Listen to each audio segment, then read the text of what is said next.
से अस्तित्व में कहीं ना कहीं आज केंद्र सरकार जो रही है, अक्सर उन्होंने पूंजीपतियों का सपोर्ट किया है और पूंजीपति धार्मिक आस्था के नाम पर या अपने स्वार्थ, अपने लाभ की पूर्ति हेतु आज एक बहुत बड़ी साजिश को रच रहे हैं। और इस साजिश को मुझे लगता है आज पूरे झारखंड, विशेषकर पारसनाथ के जो वासी हैं, उन्हें समझना होगा और आज आपको तार्किक होकर समझना होगा। देखिएगा, पारसनाथ पहाड़, आप मेरे सोशल मीडिया अकाउंट को भी चेक कर सकते हैं। 3 साल पहले हमने स्टेटमेंट दिया था कि नक्सलियों को नियंत्रण में करने के लिए जो सीआरपीएफ के कैंप बनाए जा रहे हैं, ये अपितु नक्सलियों को नियंत्रण नहीं करना है बल्कि पूंजीपतियों का वहाँ ट्रैक्टर चलाना है। ये हमने अनुमान में कहा था 3 साल पहले, जब हम यहाँ आज आंदोलन के पूर्व ही कहे थे।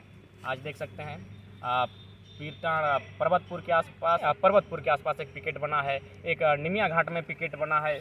सबसे पहली बात, आज सीआरपीएफ, मेरे भी बहुत सारे भाई लोग हैं, लेकिन तार्किक बात को उनको भी समझना होगा कि किस प्रकार उद्योगपतियों के संरक्षण के लिए, उन्हें पर्वत पहाड़ों को बेचने के लिए आज सैन्य का प्रयोग किया जाता है। आज लोग सोच रहे हैं कि चलिए नक्सलियों को नियंत्रण में रखने के लिए, चूँकि पीरटांड क्षेत्र नक्सल प्रभावित क्षेत्र है, इसीलिए वहाँ पिकेट्स का स्थापना किया गया है। लेकिन याद रखिएगा, जब से पिकेट्स का स्थापना हुआ है वहाँ आज तक कोई ऐसी गतिविधियाँ नहीं हुई है और होंगी भी नहीं। लेकिन हिंसा की संभावना कब बनेगी पता है? जब वहाँ पारसनाथ पहाड़ का 105 किलोमीटर का ज़मीन उद्योगपतियों को देने का प्रयास किया जाएगा, तब ऐसी सिचुएशन सामने आएंगे। क्यों नहीं आएगा भाई? तब कौन? इसीलिए आज ये समझना होगा कि आखिर ये नक्सली बनते हैं कैसे, नक्सली बनने के पीछे का कारण क्या है। शायद 1980-85 का वो दौर था, जो काम गवर्नमेंट को करना चाहिए था। ये हिंदुस्तान के एक पेपर में भी प्रकाशित हुआ था कि जो काम सरकार को करना चाहिए था, वो काम उस समय नक्सलियों ने किया था। उन्होंने क्या किया था पता है? पीरटांड क्षेत्र के अंतर्गत बहुत सारी ऐसी ज़मीनें थी जो आदिवासी मूलवासियों की थी। उसे किसी महाजन ने, किसी साहूकार ने 2-4 चंद रुपयों में कर्जा देकर उस कर्ज के नाम पर उससे लिया गया था। लेकिन फाइनली उन्होंने गांव वालों, गरीब किसानों को ज़मीन वापस किया था। वो सरकार का काम था। तो कहीं ना कहीं आज अगर आप पारसनाथ के बैकग्राउंड को जानने के लिए जाते हैं कि वहाँ आखिर नक्सली शरण क्यों पाते हैं, तो इसके पीछे कारण यही आएगा, एक बहुत बड़ा अन्याय जो यहाँ के मजलूमों के साथ होता है, पहली बात। और हाँ, आपको ये तार्किक होना होगा। बिल्कुल हम भी मानते हैं नक्सली असंवैधानिक विषय है, असंवैधानिक लोग हैं, लेकिन उन्हें संवैधानिक लोग बनाते हैं। अगर आप सोच रहे हैं कि नक्सली हवा पानी नहीं बनता है, उन्हें संवैधानिक लोग, यानी कहने का मतलब है मंत्रालय में बैठे लोग, संसद में बैठे लोग नक्सली को उत्पन्न करते हैं। क्यों? उन चंद पैसों के लिए, चंद पैसों के लालच में, चंद योजनाओं के लालच में, चंद रुपयों के लालच में इतना बड़ा 105 किलोमीटर का ज़मीन जो तैयारी कर रहे हैं पारसनाथ को किसी ट्रस्ट को देने के लिए, तो वे लोग कहाँ जाएंगे? उनमें से कोई विद्रोही बनकर जब सामने आएगा, जब अपने अधिकार की रक्षा के लिए आगे आएगा, निश्चय ही आप उसे सर कलम करने के लिए उसे एक नक्सलवाद का नाम देंगे। उसके बाद किससे कलम करवाएंगे ये भी देखना होगा। बड़ी दुर्भाग्य का विषय है आज में, चाहे एक तरफ नक्सली को गोली लगे या फिर किसी जवान को लगे, कभी भी तार्किक होकर सोचिए, भावनाओं में बह के मत सोचिए। दोनों मिडिल क्लास फैमिली के होते हैं। आज जितने भी पिकेट्स हैं, मेरे जो साथी हैं, अगर वे भी सुन रहे हैं, तो मैं दावे के साथ कहता हूँ, चाहे निमिया घाट में जो सीआरपीएफ कैंप का पिकेट बना है अथवा जो पर्वतपुर में पिकेट बना है, उसमें अगर एक भी किसी सेठ, साहूकार, सेठ, मरवारी का बेटा अगर होगा तो आके दिखा दीजिएगा। कौन होता है? मिडिल क्लास फैमिली का बेटा होता है। एक किसान, कामगार, मजदूर का बेटा, जो जीडी रैंक जिसे हम कहते हैं, जो सैन्य में जाते हैं, जो सिपाही की नौकरियां करते हैं, और फिर क्या करते हैं, उससे यहाँ लड़ाया जाता है। बहुत बड़ी साजिश, मेरा मानना, ये मेरी व्यक्तिगत राय है और मैं ऐसे नहीं कर रहा, मैं स्टडी के बाद कह रहा हूँ। क्योंकि जब भारत आज़ाद नहीं था, उस समय नक्सली नहीं थे। तो सवाल बनता है कि आज़ाद होते ही नक्सली बने, कौन बने? यानी स्पष्ट शब्दों में कहा जाए, जो लोग उस समय अंग्रेजों के लिए लड़ते थे, जो लोग अंग्रेजों का विरोध करते थे, अगर आज़ाद भारत में कहा जाए तो वैसे तबके के 2-4% लोगों को ही नक्सली नाम दिया गया होगा। आखिर आज़ाद भारत में नक्सली क्यों है? अंग्रेजों के टाइम क्यों नहीं था? क्या उस समय पूंजीवाद नहीं था? यानी उस समय चूंकि भारत आज़ाद नहीं था, यानी ये सरकार जो काम अंग्रेज कर रही थी और क्रांतिकारी कर रहे थे, वही काम यहाँ सरकार बैठकर कर रही है। और जो लोग आवाज़ मान रहे हैं उसको कुचलने के लिए उसी के भाई से उस भाई को गोली चलवाया जा रहा है। ये तार्किक विषय पर हम बात कर रहे हैं। आज अगर पारसनाथ की बात करें तो कभी आपने देखा है वहाँ मूलवासी हैं, जिनकी ज़मीनें गई हैं, बिल्कुल आज जो मधुबन, जो आज एक इंटरनेशनल ख्याति प्राप्त है, ज़मीनें किसकी गई हैं? मूलवासियों की गई। मैक्सिमम नहीं, 100% ज़मीनें मूलवासियों की हैं। मैं 4 नक्सलियों का नाम लेना चाहूँगा उस क्षेत्र का, मुझे अब डर भय नहीं है, लेकिन परिस्थितियाँ क्यों बने वे लोग? क्या कोई इस पर स्टडी करेगा? मैं चाहूँगा जो लोग अगर वीडियो में जुड़े हैं अगर पीटर के साथ तो मुझे बताएंगे कि आखिर क्या कारण था कि उन्होंने एक सुंदर सी वादियों में नक्सल को चुना। यही कारण होगा, अन्याय, शोषण। क्योंकि उस समय शोषण करते थे साहूकार, महाजन लोग, जो राजा के सामंत हुआ करते थे। ये हम नहीं कह रहे, किताब जो मैंने जिन किताबों का स्टडी किया, झारखंड के विस्थापितों का दर्द, उस किताब में स्पष्ट लिखा है। हिंदुस्तान के पेपर का कटिंग, उसमें स्पष्ट लिखा है। नाम अजय महतो, संजय महतो, मिसिर बेसरा, किशुन हास्ता, ऐसे 125 नक्सलियों की सूची है गृह एवं आपदा विभाग, कारा एवं आपदा विभाग 33/2018 झारखंड सरकार, जिसमें 125 में लगभग 25 जो नक्सलियों की सूची है वो पारसनाथ पहाड़ के इर्द गिर्द है। क्यों? विषय तो बनता है ना। जो एक किस सेना के जवान का वो अपने वीडियो देखा होगा, किसी डिबेट में उन्होंने कहा था कि ये नक्सली होते हैं कौन? शहर से दूर शांत जंगल वनों में अपने पूर्वजों की दी हुई धरोहर खेती के माध्यम से अपनी जीविका को उपार्जन करने वाले लोग, जो सरकार की गलत नीतियों के कारण हथियार बंद हो चुके हैं। इस बात को, सच्चाई को आपको मानना होगा। मैं ये स्पष्ट करना चाहूँगा, मैं अभी भी कहता हूँ, मैं एक पढ़ा लिखा छात्र हूँ। नक्सल असंवैधानिक है, लेकिन इस असंवैधानिक लोगों को संवैधानिक लोग बनाते हैं। अब इसे फिर से आते हैं, पारसनाथ पर चर्चा करते हैं कि आखिर पारसनाथ में होगा क्या। पहली बात, पुनः आस्था का सम्मान करते हैं, लेकिन आप हमेशा आस्था के नाम पर मानवता को नष्ट नहीं कर सकते। आस्था के नाम पर आप इंसान को खत्म नहीं कर सकते, क्योंकि अगर इतना ही आस्था है तो लोग पानी को पूजनीय मानते हैं, लेकिन ध्यान रहे, उसी पानी जिसमें आप पूजनीय मानते हैं उसको प्रणाम करते हैं, उसको नमस्कार करते हैं, ठीक 10 फीट ऊपर कोई उसमें कूला कर रहा है। तो इसलिए प्राकृतिक विषय जो है उस पर सबका अधिकार होता है। ठीक है, आपके लिए आस्था का विषय है, आप उसे नमन कर रहे हैं, लेकिन ठीक 10 फीट दूरी पर कोई उसी पानी में कूला कर रहा है, क्या करेंगे आप? यही उदाहरण हम देना चाहते थे। ठीक उसी पर का, ठीक आपके लिए आस्था का विषय है, लेकिन वो पहाड़ के चारों ओर हमारे गाँव है, जो सदियों से हम लोग भूमिफट है यहाँ के। और हमारी जो राढ़ सभ्यता कहा जाता है उसका एक आदि बिंदु है सीख शिखर नागपुर, आधा अधिक खड़गपुर, इस तरह की कहावत की कहा जाता है राढ़ सभ्यता के लिए।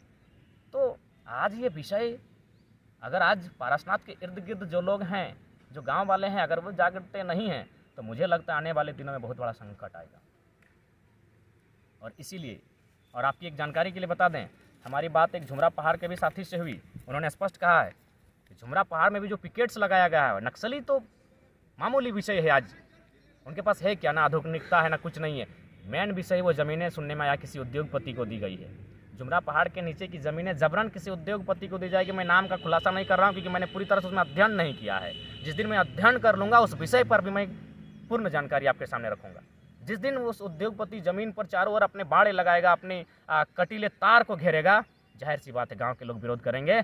फिर वही किसान का बेटा जो पुलिस सिपाही बना है उससे उसको लड़वाया जाएगा, मरवाया जाएगा। इधर मरे इधर मरे। नुकसान मिडिल क्लास फैमिली का होता है, नुकसान किसान वर्ग का होता है। किसी रईस का बेटा कभी फोर्स में नहीं जाता है, अगर जाता है तो ऊपर के रैंक में जाता है। ये जीडी जनरल ड्यूटी करने नहीं जाता है। भले आप इसे भावना के तौर पर लेते हैं, लेकिन तार्किक होकर आपको सोचना होगा कि आज 70 सालों के इतिहास में इस देश ने चंद मुट्ठी भर हाथों के कॉरपोरेट्स के हाथों में इस देश को करने का प्रयास, पारसनाथ उसकी एक बहुत बड़ी सोची समझी गहन साजिश लग रही है। आप देखिए, फरमान आ रहा है कि जो मैंने ट्रस्ट के लोग क्या कह रहे हैं। मैं बार बार, चूँकि धार्मिक विषय को मैं लेना नहीं चाहता हूँ, मैं धार्मिक विषय पर बात भी नहीं करना चाहता हूँ। यानी उस आस्था के हटकर जिनकी आस्थाएं हैं वे पहाड़ को चढ़ेंगे नहीं। समझ रहे हैं आप? उनकी जो आस्था है और उनके हटकर जिनकी आस्था है वे लोग वहाँ चढ़ेंगे नहीं। अरे भाई, वहाँ हमको लगभग हजारों किस्म का दवा उत्पन्न होता है, जड़ी बूटियाँ, कई प्रकार के जड़ से, पत्तों से, हजारों किस्म की दवाइयाँ वहाँ से हम बनाते हैं, जो हमारे जीवन का चर्या है, दैनिक चर्या है। और आज वहाँ प्रतिबंधित कहने की बात कही जा रही है, 105 किलोमीटर को ट्रस्ट को देने की बात कही जा रही है, दर्जनों गांवों को उखाड़ने की बात होगी। झारखंडी कहाँ तक जाएगा भाई? कितना लूटेगा? क्या भाई, हमने किसी का क्या बिगाड़ा है? हम आपकी आस्था का सम्मान करते हैं। आप अपनी आस्था के लिए एक नियम लगा सकते हैं। साल भर में जो आपका समय आता है आप उसमें जांच बैठा सकते हैं, जांच के अनुसार लोग ऊपर चढ़ेंगे। लेकिन इसका मतलब ये नहीं कि पारसनाथ के चारों ओर आप ये फरमान जारी करेंगे कि वहाँ वे लोग जो उनकी आस्था से हटकर हैं, यानी जो लोग बलि प्रथा का समर्थन करते हुए, चढ़ेंगे ही नहीं। अरे भाई वहाँ भी सरहुल होता है, कुछ ऐसे आदिवासी मूलवासियों का पर्व होता है जहाँ मुर्गी चंगना का बलि दिया जाता है, और वो हमारी भी व्यवस्था है, हमारा वो कर्म है। हम लोग कृषक वर्ग हैं, अगर हमारे शरीर में मांसाहार नहीं आएगा तो किसानी नहीं होगी। सबका अपना अपना कल्चर एंड कस्टम है। कृषि युग से पहले शिकारी युग था। शिकारी युग का मतलब क्या था? आप मानव सभ्यता को नहीं झुठला सकते। मानव सभ्यता में शिकार युग था। शिकार युग यानी समझ ही गए क्या होता है शिकार युग का मतलब। तो मानव सभ्यता को नहीं खारिज कर सकते हैं, और शिकार युग यानी हमारा जो दिनचर्या है कृषक वर्ग का, वह मानव सभ्यता का ही एक अंग है। तो आपकी सभ्यता का सम्मान करते हैं, आपको हमारी सभ्यता का भी सम्मान करना होगा। आप अपने हिस्से को सुरक्षित रखें, बाकी हिस्सा हमारा है, क्योंकि वहाँ जल जमीन जंगल हमारा है। कितना दुर्भाग्य की विषय, अगर इस साजिश को लोग नहीं समझते हैं, ये सच्चाई है। आज इस देश में, आज इस राष्ट्र में चंद मुट्ठी भर लोगों के पास राष्ट्र की संपत्ति है, जिसमें 4 समुदाय आता है। मैं नाम नहीं लूँगा क्योंकि मैंने स्पष्ट कहा मैं जाति धर्म की बात नहीं करूँ, लेकिन 4 समुदाय आते हैं, आप खुद सर्च कर लें। उनका न्यूज आज तक में दिखता है। हम यहाँ डहरे टूसू में 50,000 की संख्या में थे, डहरे करम में 50,000 की संख्या में थे, सोहराई चांचर में 20,000 की संख्या में लोग थे, सरहुल में हज़ारों की संख्या में लोग भाग लेते हैं। कौन सा NDTV और कौन सा आज तक और कौन सा जी न्यूज़ में दिखाया जाता है? क्यों ना? वे लोग कृषक वर्ग से हैं, वे लोग आदिवासी मूलवासी हैं। बाकी लोग कौन हैं आप जानते हैं? उनका न्यूज़ जी न्यूज़ में चलता है, उनका आज तक में चलता है, और हमारा एक पेपर में 4थे पन्ने में छपा जाता है। यह तो आज सोशल मीडिया है कि आज हमारे कर्मों की जानकारी दुनिया तक पहुंच जाती है। इसलिए आज पाराशनाथ संकट में है, और मैं स्पष्ट कहूँगा कि पाराशनाथ नहीं छेड़ना चाहिए, क्योंकि पाराशनाथ राढ़ सभ्यता का आदि बिंदु है। शिखर नागपुर आधा आधी खड़गपुर।